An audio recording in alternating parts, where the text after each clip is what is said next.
നടൻ കൃഷ്ണകുമാറിന്റെ മകൾ ദിയ കൃഷ്ണയുമായി ബന്ധപ്പെട്ട് തട്ടിക്കൊണ്ടുപോകൽ കേസിൽ നിർണായക വിവരങ്ങൾ പുറത്ത്. കൗണ്ടർ കേസ് നൽകിയ ദിയയുടെ സ്ഥാപനത്തിലെ തൊഴിലാളികൾക്കെതിരെ അവരുടെ വാദങ്ങൾ തെളിയിക്കുന്ന 2 വിവരങ്ങളാണ് പുറത്തുവരുന്നത്. മൂവരുടെയും അക്കൗണ്ടുകളിലേക്ക് ലക്ഷങ്ങൾ വന്നതായിട്ടുള്ള ഡിജിറ്റൽ തെളിവുകളാണ് പോലീസിന് ലഭിച്ചിരിക്കുന്നത്. ജീവനക്കാരുടെ അക്കൗണ്ടിൽ വന്ന പണം മറ്റ് അക്കൗണ്ടുകളിലേക്ക് ട്രാൻസ്ഫർ ചെയ്തതായി കണ്ടെത്തിയിട്ടുണ്ട്.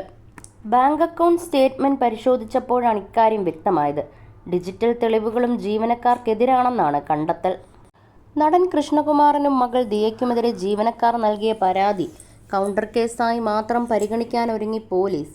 ദിയയുടെ ഒബൈഒസി എന്ന സ്ഥാപനത്തിൽ നിന്ന് മുൻ ജീവനക്കാർ പണം മാറ്റിയെന്നതിന് പോലീസിന് തെളിവ് ലഭിച്ചതിന് പിന്നാലെയാണ് തീരുമാനം. ജീവനക്കാർ പണം എങ്ങനെ ചിലവഴിച്ചുവെന്ന് പോലീസ് പരിശോധിച്ചു വരികയാണ്. അത്തരം അക്കൗണ്ടുകളെക്കുറിച്ചുള്ള അന്വേഷണം പോലീസ് ആരംഭിച്ചു. പണം പിൻവലിച്ച് ദിയയ്ക്ക് നൽകിയെന്ന് ജീവനക്കാർ അവകാശപ്പെട്ടിരുന്നു.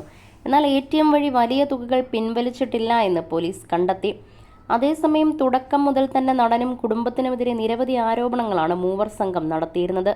ദിയ ടാക്സ് വെട്ടിക്കാൻ വേണ്ടിയാണ് പണം തങ്ങളുടെ അക്കൗണ്ടിലേക്ക് മാറ്റിയതെന്നും മതപരമായ വേർതിരിവുകൾ അവർ തങ്ങളോട് കാണിച്ചുവെന്നും തങ്ങളെ ഭീഷണിപ്പെടുത്തുകയും തട്ടിക്കൊണ്ടുപോകാൻ ശ്രമിച്ചു എന്നതുമടക്കമുള്ള നിരവധി ഗുരുതര തെളിവുകളാണ് ഇക്കൂട്ടർ ഉയർത്തിയിരുന്നത്. ആദ്യം മാധ്യമങ്ങൾക്ക് മുമ്പിൽ ദിയയ്ക്കും കൃഷ്ണകുമാറിനുമെതിരെ ഗുരുതര ആരോപണങ്ങൾ ഉന്നയിച്ച പെൺകുട്ടികൾ പിന്നീട് മാധ്യമങ്ങളോട് പ്രതികരിക്കാൻ മടിച്ചു.